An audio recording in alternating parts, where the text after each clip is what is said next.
नाज़रीन, झुॾो ऐं भरपासे जे इलाइक़नि मां गुज़िरियल 20 ॾींहनि खां बरसाती पाणी निकाल नाहे थी सघियो। मुतासिर बंदनि ते पनाह वठण ते मजबूर बणियल आहिनि। इन बाबति वधीक रिपोर्ट करे रहियो आहे दोदो चांडियो।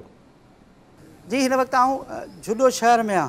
झुॾो शहर जेको तहलके हेडक्वार्टर आहे। झुॾो शहर जेको मीरपुखास, बदीन ऐं उमरकोट ज़िलनि जे विच में हिकिड़ो अहम कारोबारी शहर आहे। ज़रे घटि हिते 3 हफ़्ता थी चुका आहिनि। झुॾे शहर में जी हीअ हालत आहे।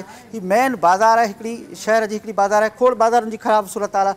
पर हीअ शहर जो तव्हां ॾिसंदा हूंदो मुंहिंजे हिन बैकग्राउंड में, तव्हांखे ॾेखारींदुसि त हीउ सॼो शहर जेको आहे उहा बाज़ार पाणी हेठि आहे ऐं हीउ पाणी न पियो निकिरे। हिन शहरनि जे माण्हुनि जो चवणु आहे त जेसि ताईं पाणी जा कुदरती वहिकिरा न खुलंदा, यानी LBOD LBOD त ठीकु आहे, पर हाकड़ो ऐं पुराण ढोरा जेके आहिनि उहे कट हणी अॻिते पाणी समुंड तरफ़ न छॾियो वेंदो, जेसि ताईं हीउ शहर पर अहिड़ा खोड़ शहर जेके ॿुधल आहिनि। हीउ मंज़र आहिनि, तव्हां ॾिसंदा हूंदो त केॾे वॾे तइदाद में पाणी आहे। हीउ बाज़ार जे अंदरि जिते आउं बीठल आहियां, कैमरा सां हिसाब यकीननि तव्हांखे ॾेखारींदो, बाज़ार जे अंदरि आहियां ऐं हीउ बाज़ार जे अंदरि जो जेको आहे उहो सॼा कारोबारी मर्कज़ आहिनि। हीउ माण्हू बेरोज़गार आहिनि, हिन माण्हू पंहिंजा घर ख़ाली कया आहिनि, हिन माण्हू पंहिंजा कारोबार ख़ाली कया आहिनि ऐं माण्हू बंधनि ते आहिनि। जेके असां सभ खां पहिरीं कुझु असां पहिरीं मां की असां जुॾे बाईपास ते ॿियनि पासनि ते वॾे तइदाद में माण्हू जेको आहे रोड जे किनारनि ते वेठल ॾेखारिया हुआ। जेके माण्हू टेंट सिटी थी चुका रोड, उहे माण्हू हिननि दुकाननि जा मालिक आहिनि, हिननि घरनि जा मालिक आहिनि, जेके हिन वक़्तु मजबूर आहिनि टेंटुनि में गुज़ारनि पिया।